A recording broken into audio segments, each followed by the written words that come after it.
30-এ bike চলে না, বাইকে হাত দিলে 150 গাড়ি নিম্ন 60 চলতে হইব। আরে 30-এ তো আমার ঘরে পোলা মাইয়া সাইকেল চালায়। অটো রিক্সা মনে করেন চলে 40-এর উপরে, তা মোটর সাইকেল 30-এ চলে কিভাবে? রাস্তা রিক্সা চলে, পায়ে রিক্সা চলে 30-এ, সিএনজি চলে 60-70-এ, আর মোটর সাইকেল তো উড়তো পাখি, খালি উড়বো। ওই হিসাবে তো 30 তো মনে করেন একটা রিক্সায় 30 চলে, তাহলে তো আমি কি রিক্সার পিছিয়ে যাবো? একটা সিএনজি চলে 40-60, তাহলে আমি কি ওইটার কি আমারও তো ইঞ্জিনে কি এটা কি সম্ভব? আমরা তো উবার চালাই বিশেষ করে, তো তখন তো প্যাসেঞ্জারের একটা চাহিদা থাকে। তো যখন আমি 30 চালাবো তখন তো প্যাসেঞ্জার আমার এতে আসবে না। এমনিতে আবার সাধারণ বাসগুলোই তো 50-60 চলে, তাহলে কেন সে প্যাসেঞ্জার আমার এতে উঠবে? নর্মাল 40-50 দিলে এইটা ঠিক আছে, 30 তো আপনার একটা রিক্সাই গতি চলে, তাহলে এভাবে হয় নাকি? এবার বাইনতে দিলে তো আর হইবে না। না তামসা 1 কেজি পেঁয়াজের দাম মনে করেন 80 টাকা, 1 কেজি আলুর দাম 60 টাকা, তামসা না তা কি? আপনারা যে করবেন এই 30-এ তো আপনার মনে করেন একটা ওই যে বাইসাইকেল আছে না, হ্যাঁ ওইটার গতি 30 থাকে। মোটর সাইকেল এখন হ্যাঁ বুঝুক, এখন মোটর সাইকেল একটা বাইসাইকেল যদি 30-এ গতি থাকে আর অটো রিক্সা যদি 40-এ থাকে, তাহলে একটা এই মোটর সাইকেলের গতি কত দেওয়া লাগে? হ্যাগো একটা আছে না, বুদ্ধি আছে না, হ্যাগো বেরেন দেয় নাই আল্লাহ তাল্লাহ, তো হ্যাগো বেরেন দেয়। নর্মালের 40-50-50-এর নিচে তো ঢাকা শহর বাইক চালান যায় না, নাহলে তো মনে করেন রিক্সাই যাইবে, মোটর সাইকেলে কেউ যাইবে না।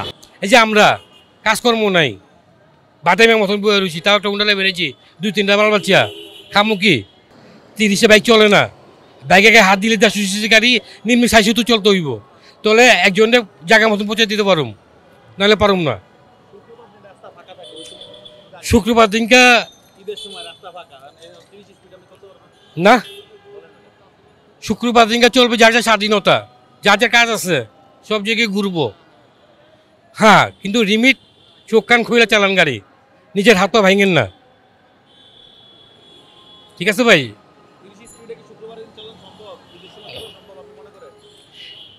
আরে 30-এ তো আমার ঘরে পোলা মাইয়া সাইকেল চালায়। শুক্রবার দিনকে 30-এ আমার মাইয়া সাইকেল চালায়, তো মোটর সাইকেল চালাবো কেমনে?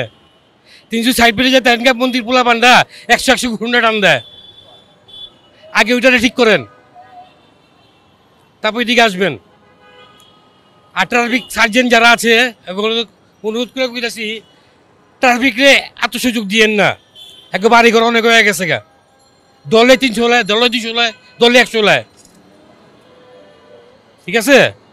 মামলা দেয় না, খামু কি 80 টাকা কেজি চাইল, আর কি কমু ভাই? আর করেন না আমারে। অন্য গাড়ি যেভাবে আপনার চলতেছে ওই হিসাবে তো আমাদের গাড়িটা চলতে হবে। ওই হিসাবে তো 30 তো মনে করেন একটা রিক্সায় 30 চলে, তাহলে তো আমি কি রিক্সার পিছিয়ে যাবো? একটা সিএনজি চলে 40-60, তাহলে আমি কি ওইটার কি আমারও তো ইঞ্জিনে কি এটা কি সম্ভব? এটা তো আর সম্ভব না। এখন কি করা উচিত এটা সরকারের নির্ধারণ করবে কি করা উচিত। আমরা তো মনে করেন রোডের স্পিড অনুসারে আমরা চলবো, আমরা তো রোডের স্পিড অনুসারে চলবো। এখন লিমিট তো সরকার করছে কিনা এটা এখনো আসলে কোথাও তো রোডে লেখা আছে যে স্পিড 60, 70, 80, এটা হচ্ছে ক্ষেত্র বিশেষ, যেখানে যেমন চালানো পসিবল সেখানে সেরকম চালাতে হবে। এখন অতিরিক্ত জ্যাম, সেখানে তো স্পিড 40 লেখা আছে, তো সেখানে তো আমি 5-এর 5-7 বা পায়ে করে যাইতে হইতেছি। এটা তো আসলে ডিপেন্ড করবে জ্যাম জটের উপরে, তাছাড়া আর কিছু না। ফাঁকা রাস্তায় 30, যখন আসলে আমরা তো উবার চালাই বিশেষ করে, তো তখন তো প্যাসেঞ্জারের একটা চাহিদা থাকে। তো যখন আমি 30 চালাবো তখন তো প্যাসেঞ্জার আমার এতে আসবে না। এমনিতে আবার সাধারণ বাসগুলোই তো 50-60 চলে, তাহলে কেন সে প্যাসেঞ্জার আমার এতে উঠবে? এটা তো পসিবল না।